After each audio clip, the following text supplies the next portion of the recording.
ನಮಸ್ತೆ ಮಿತ್ರರೇ.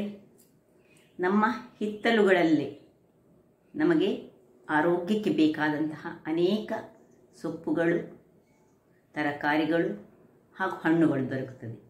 ಹಾಗಿರುವಾಗ ಇವತ್ತು ಹಿತ್ತಲಲ್ಲೇ ದೊರಕುವಂತಹ ಪೇರಳೆಯಿಂದ, ಅಂದರೆ ಸ್ವಲ್ಪ ಕಾಯಿ ಪೇರಳೆ ಇರಬೇಕು, ಅದರಿಂದ ಒಂದು ಆರೋಗ್ಯಭರಿತವಾದ ಚಟ್ನಿಯನ್ನು ಮಾಡಿದ್ದೇನೆ.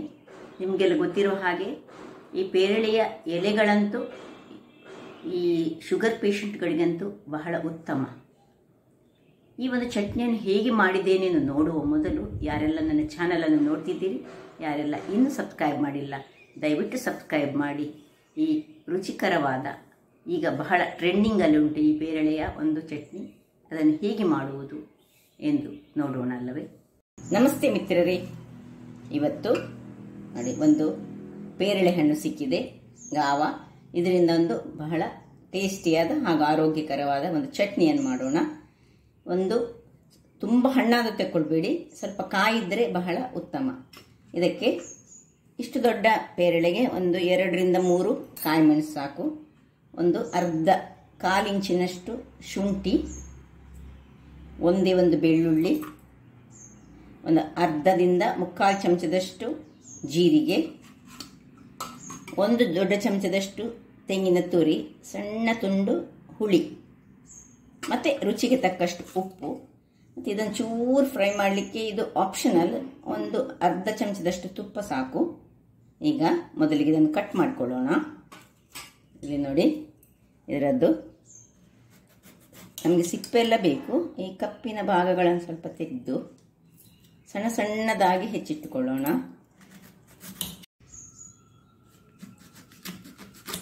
ಸ್ವಲ್ಪ ಇದರದ್ದು ಬೀಜ ಗಟ್ಟಿ ಇರುವಂತಹದ್ದು, ಬೇಡದಿದ್ರೆ ಬೀಜ ತೆಗಿಬಹುದು, ಆದರೆ ಬೀಜ ಹಾಕೊಂಡ್ರೆ ಬಹಳ ಉತ್ತಮ. ಸಣ್ಣ ಸಣ್ಣದಾಗಿ ನಾವು ತುಂಡು ಮಾಡ್ಕೊಳ್ಳೋಣ. ನೋಡಿ, ನಾನು ನಿಮಗೆ ಎಲ್ಲವನ್ನು ಸಣ್ಣದಾಗಿ ತುಂಡು ಮಾಡಿ, ನಾನು ನೋಡಿ ಇಷ್ಟೇ ಸಣ್ಣದಾಗಿ ತುಂಡು ಮಾಡಿ ತೋರಿಸ್ಕೊಡ್ತೇನೆ. ಯಾಕಂದರೆ ನಮಗೆ ಗ್ರೈಂಡ್ ಮಾಡಲಿಕ್ಕೆ ಇದು ಸುಲಭ ಆಗಬೇಕು.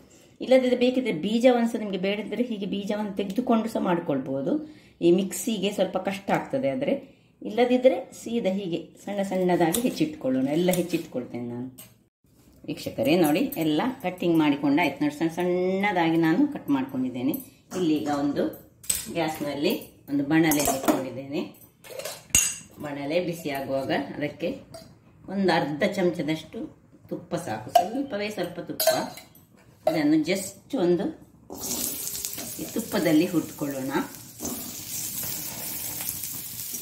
ಬೇರೆ ಬೇರೆ ರೀತಿಯಲ್ಲಿ ಈ ಪೇರಳೆಯ ಚಟ್ನಿಯನ್ನು ಮಾಡ್ತಾರೆ. ಇದು ನಾನು ನನ್ನ ರೀತಿಯಲ್ಲಿ ಮಾಡ್ತಿದ್ದೇನೆ. ಕೆಲವರು ಹೀಗೆಲ್ಲ ಹುರಿಯುವುದಿಲ್ಲ, ಡೈರೆಕ್ಟ್ ಆಗಿ ಮಾಡ್ತಾರೆ. ನಾನು ಸ್ವಲ್ಪ ಇದರಲ್ಲಿ ತುಪ್ಪದಲ್ಲಿ ಹುರಿದುಕೊಂಡು ಇದನ್ನು ಬಾಡಿಸಿಕೊಳ್ತೇನೆ. ಹುರಿಯುವಾಗಲೇ ಇದಕ್ಕೆ ನಾನು ಸ್ವಲ್ಪ ಉಪ್ಪನ್ನು ಸಹ, ಒಂದು ಚೂರು ಎಷ್ಟು ರುಚಿಗೆ ಬೇಕಿದಷ್ಟು ಉಪ್ಪನ್ನು ಸಹ ಹಾಕೊಳ್ತಿದ್ದೇನೆ. ನಿಮ್ಮ ಹತ್ರ ಒಂದು ಕಾಲ ನಮಕ್ ಅಂತ ಹೇಳ್ತಾರೆ, ಬ್ಲ್ಯಾಕ್ ಸಾಲ್ಟ್ ಇದ್ದರೆ ಅದು ಸಹ ಹಾಕೊಳ್ಬೋದು. ಗ್ರೈಂಡ್ ಮಾಡುವಾಗ ಹಾಕಿದ್ರೆ ಆಗ್ತದೆ. ಈಗ ಮಾತ್ರ ಇಂತಹ ಖಾಲಿ ಉಪ್ಪನ್ನು ಹಾಕೊಳ್ಬೇಕು. ಈ ಬ್ಲ್ಯಾಕ್ ಸಾಲ್ಟ್ ಈ ಪೇರಳೆಗೆ ಬಹಳ ಟೇಸ್ಟನ್ನು ಕೊಡ್ತದೆ, ಅದು ಹಾಕಿದ್ರೆ ಸಹ ಒಳ್ಳೆಯದು. ನಿಮ್ಮ ಹತ್ರ ಇದ್ರೆ ಹಾಕೊಳ್ಳಿ, ಇಲ್ಲದಿದ್ರೆ ಸಹ ನಡೀತದೆ. ಹೀಗೆ ಸ್ವಲ್ಪ ಇದನ್ನು ಬಾಡಿಸಿಕೊಳ್ಳೋಣ. ವೀಕ್ಷಕರೇ ನೋಡಿ, ಸಣ್ಣ ಉರಿಯಲ್ಲಿ ಇನ್ನು 1-2 ನಿಮಿಷ ಹೀಗೆ ಮುಚ್ಚಿಟ್ಟುಕೊಳ್ಳಿ. 2 ನಿಮಿಷಗಳ ಬಳಿಕ ನೋಡಿ, ಸ್ವಲ್ಪ ಅದು ಬಾಡಿತ್ತು. ಇದನ್ನು ಆಫ್ ಮಾಡಿಕೊಂಡು ಇದನ್ನು ತಣ್ಣಗಾಗಲು ಬಿಡೋಣ. ವೀಕ್ಷಕರೇ ಇಲ್ಲಿ ನೋಡಿ, ಇದೀಗ ತಣ್ಣಗಾಗಿದೆ. ಇದನ್ನೊಂದು ಮಿಕ್ಸಿ ಜಾರಿಗೆ ಹಾಕೊಳ್ಳೋಣ. ಸುರಿಗೆ ಖಾಲಿ ಇದನ್ನು ಮಾತ್ರ ಸ್ವಲ್ಪ ನಾನು ಗ್ರೈಂಡ್ ಮಾಡಿಕೊಂಡು ತರ್ತೇನೆ. ವೀಕ್ಷಕರೇ ಇಲ್ಲಿ ನೋಡಿ, ಪಲ್ಸ್ ಮೋಡ್ನಲ್ಲಿ ನಾನು ಇದನ್ನು ಸ್ವಲ್ಪವಾಗಿ ಗ್ರೈಂಡ್ ಮಾಡಿದೆ. ಈಗ ಸ್ವಲ್ಪ ಜೀರ ಹಾಕೊಳ್ತಿದ್ದೇನೆ. ಇನ್ನು 2 ಗ್ರೀನ್ ಚಿಲ್ಲೀಸ್, ಒಂದು ಸಣ್ಣ ತುಂಡು. ಇದನ್ನು ಸ್ವಲ್ಪ ಕತ್ತರಿಸಿ ಹಾಕೊಳ್ಳೋಣ, ಇಲ್ಲದಿದ್ದರೆ ಅದು. ಇನ್ನು ಸ್ವಲ್ಪ ಹುಳಿ, ಮತ್ತೆ 1 ಚಮಚದಷ್ಟು ತೆಂಗಿನ ತುರಿ. ಹೆಚ್ಚು ತೆಂಗಿನ ತುರಿ ಬೇಡ ಇದಕ್ಕೆ.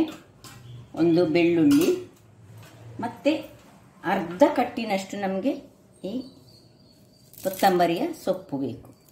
ಇಷ್ಟನ್ನು ಪುನಃ ಏನು ನೀರೆಲ್ಲ ಹಾಕಲಿಕ್ಕಿಲ್ಲ, ಜಸ್ಟ್ ಒಂದು ಕೋರ್ಸ್ಲಿ ಗ್ರೈಂಡ್ ಮಾಡ್ಕೊಳ್ಳೋಣ ವೀಕ್ಷಕರೇ. ಇಷ್ಟೊತ್ತು ನಾವು ಸ್ವಲ್ಪ ಸಹ ನೀರು ಹಾಕಲಿಲ್ಲ ನೋಡಿ, ಇಷ್ಟು ಗ್ರೈಂಡ್ ಆಗುವಾಗ ಈಗ ನಾನು ಇದಕ್ಕೆ ಸ್ವಲ್ಪವೇ ಸ್ವಲ್ಪ ನೀರನ್ನು ಹಾಕೊಳ್ತಿದ್ದೇನೆ. ಇನ್ನು ಇಲ್ಲಿ ಉಪ್ಪು, ನಿಮ್ಮ ಹತ್ರ ಈ ಹೊತ್ತಿನಲ್ಲಿ ಬ್ಲ್ಯಾಕ್ ಸಾಲ್ಟ್ ಇದ್ದರೆ ಹಾಕೊಳ್ಳಿ, ನನ್ನ ಹತ್ರ ಇಲ್ಲ, ಹಾಗಾಗಿ ನಾನು ಖಾಲಿ ಸೀ ಸಾಲ್ಟ್ ಅದನ್ನೇ ಹಾಕೊಳ್ತಿದ್ದೇನೆ. ಈಗ ಪುನಃ ಸ್ವಲ್ಪ ನೀರು ಹಾಕಿ ಗ್ರೈಂಡ್ ಮಾಡ್ಕೊಳ್ಳೋಣ ವೀಕ್ಷಕರೇ. ಇಲ್ಲಿ ನೋಡಿ ಚಟ್ನಿ ರೆಡಿ ಆಯಿತು. ಇದನ್ನೊಂದು ಪಾತ್ರೆಗೆ ಶಿಫ್ಟ್ ಮಾಡ್ಕೊಳ್ಳೋಣ.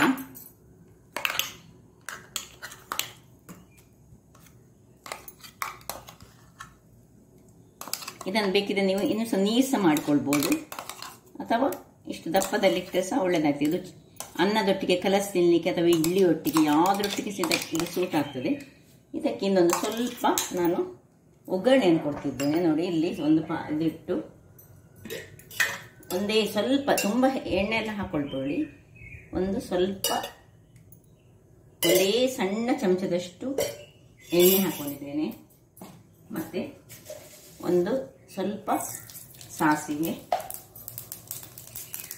ಉದ್ದಿನಬೇಳೆ, ಕರಿಬೇವಿನ ಸೊಪ್ಪು, ಮತ್ತು ಒಂದು ಸಣ್ಣ ಮೆಣಸು. ಸಾಕು, ಇಷ್ಟಾಗಿ ಆಫ್ ಮಾಡ್ಕೊಳ್ಳೋಣ. ಇನ್ನು ಜಸ್ಟ್ ಇದನ್ನು ಚಟ್ನಿಗೆ ಹಾಕೊಳ್ಳೋದು.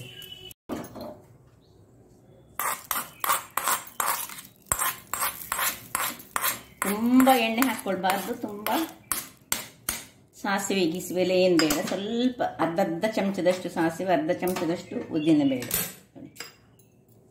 ಏನು ಚೆನ್ನಾಗಿ ಬಂತು ನೋಡಿ, ಬಹಳ ರುಚಿಕರವಾಗಿರ್ತದೆ ಮತ್ತು ಆರೋಗ್ಯಕ್ಕೆ ಸಹ ಬಹಳ ಉತ್ತಮ.